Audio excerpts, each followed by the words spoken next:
What's going on, guys? It's your boy John the Liquidator coming back with another video, and it looked like Chloe Bibby and Aaliyah Boston has some things to say to reporters, and we got Stephanie White responses. Well, guys, for this one here, we got to go all the way up to Indy. Let's get it. Let's go.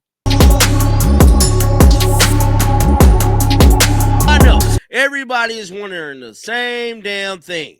What does Stephanie White have to say? There's countless of things that went wrong in this game. One being the lineup, one being failing to call timeouts, one being she let the team go on too long of a run on their ass. And me personally, I feel like this whole game was just, I don't know, Stephanie White just experimenting with different lineups. We're getting too close to the playoffs, man. The Lynx didn't already clinched. And as of right now, the Fever look like they shouldn't even be in the playoffs. I just got to be honest, guys. They need Caitlin Clark back in a major way. I mean, super duper bad, because as of right now, the way it's looking, they need not play no other damn teams, dog. I just got to be for real, because it's looking real spooky. Now we know different reports and stuff was starting to come out about Caitlin Clark and this injury and stuff like that. But as of right now, we don't have an update on her. Look like she ain't coming back no time soon. And it's just looking spooky, bro. I just got to be honest. Third quarter, and then that big Dallas run was the difference. What did you see go sideways in that stretch? Well, I didn't think our attention to detail on defense was very good. They got loose for some easy ones. We started fouling, getting to the free throw line, and turning the ball over. I mean, there were moments where, there's no transition defense for turnovers for scores. And, we had multiple in a row. I mean, 27 points off of turnovers. And, I felt like our group did some uncharacteristic things with the ball in our hands, and it led to easy buckets. You kind of just described all this, but the turnover is only 15 assists. What kind of led to the disorganization that you saw on the offensive end tonight? Well, all of our point guards are injured. I think that's the first thing. And again, it's one of those things. Dallas turned up the pressure. I mean, defensively, they made it a little bit more difficult for us to bring down the ball and initiate offense, and became a little bit more disruptive. And we're working Odyssey into what we do, but still, it's tough because point guards are the ones who get you organized. And there were times where we weren't organized. There were times where we were over dribbling, got away from our off ball actions, and went straight to trying to go one-on-one. And that's when we're not successful or as successful as we can be. And so we got a little tunnel vision there. And that's where I say that we did some uncharacteristic things, at times. Yeah, I mean, you guys went on your own run there in the fourth, got back to obviously just the 1 point deficit. Mm-hmm. Just what changed between the third and the fourth, and when you guys started doing well?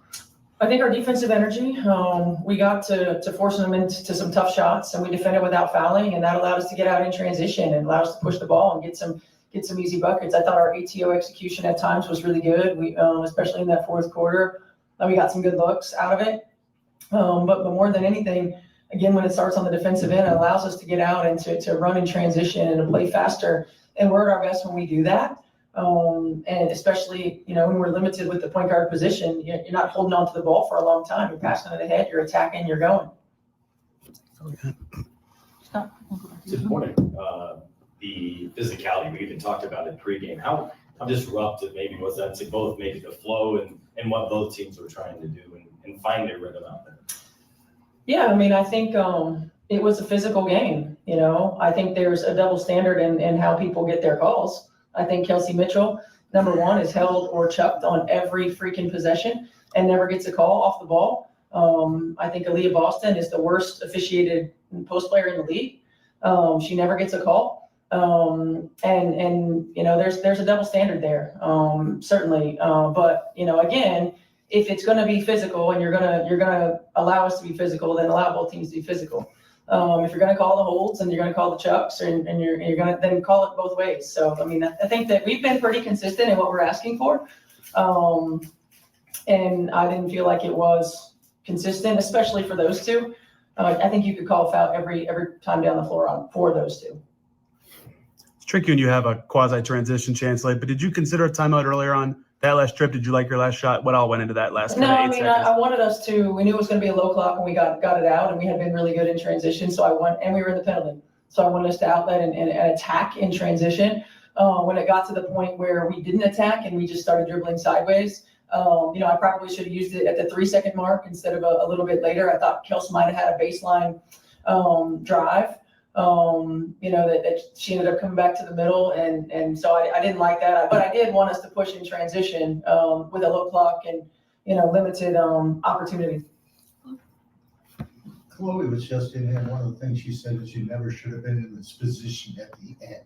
You felt that if you had been smoother, you would have had control of the game. How did you feel about that when it came down to the last shot? Yeah, I think it's tough when you dig yourself a hole. In the first quarter and in the third quarter, we dug ourselves a hole. Turnovers for scores, easy buckets, free throws, all of those things. And, again, like I continue to be proud of the grit and toughness and resilience of this group. But our margin for error was small to begin with, and now it's even smaller. And everybody's hungry. Dallas came in and they played really well. They shot the ball really well.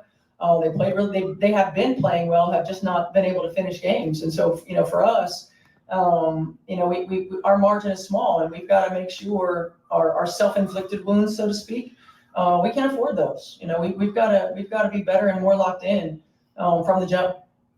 Anything else?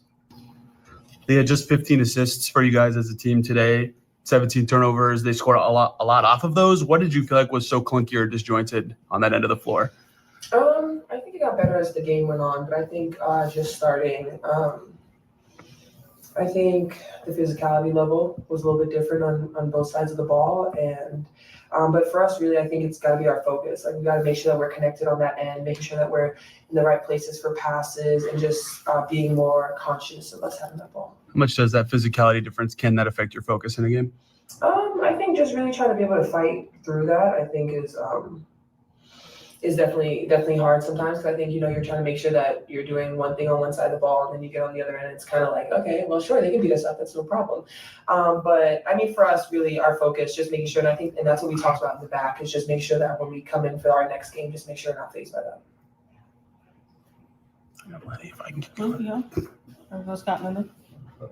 Leewood, you guys mounted that monster comeback 19-0 run. What led to that? And what was so effective to get that done to make it a game at the end? Yeah, we did a lot better on the defensive end, getting stops, not allowing them second chance points, and then we found the hot hand, and Bibbs was that hot hand, especially too for a part of that game, getting us that lead back. And so just making sure that we're just getting downhill, getting open sprays, and just attacking. For either of you, given that what you just said about the defense and all that, is that to be so close and have the chance at the end and have it get away. Yeah, obviously that's a tough one. Yeah. Yeah, I was gonna say, how you feel about that? Go ahead. Well, obviously not great. Never fun to lose. I thought we got a pretty good look out of it. But again, I think, we shouldn't have been in that position to begin with. The 17 turnovers got us there. So yeah, we shouldn't have even been there. But I thought, Kelsey got a look at it. It's unfortunate, but yeah, on to the next. Chloe, you were on the floor during that late third stretch when the Wings went on that run. What did you see that went sideways for you guys in that stretch? We were just turning over the ball. I mean, yeah, as I said, the 17 turnovers, and I think we just didn't match their physicality, and we needed to clean it up. And I think that's what happened in the fourth, when the girls come in and they really looked after the ball and shared the ball offensively. And I think that's how we got into more of a group. It really started defensively, and in that third, we just let it slide. They had way too many, points off our turnovers. So now it's been a couple of weeks. What's your kind of comfort level, familiarity now with the group and an understanding of what is being asked of you? Yeah, I mean, the group has been amazing. They've been really great at helping me integrate into everything. And so, we're on the road for however long, 10 days. I really got to know everybody there, but everyone's been really good. And I suppose it's just the highs and lows of the season. It's kind of just like on to the next. Like, yeah, today sucks, but we're playing every other day. So it's like, okay, let's learn from this one and go get the next one.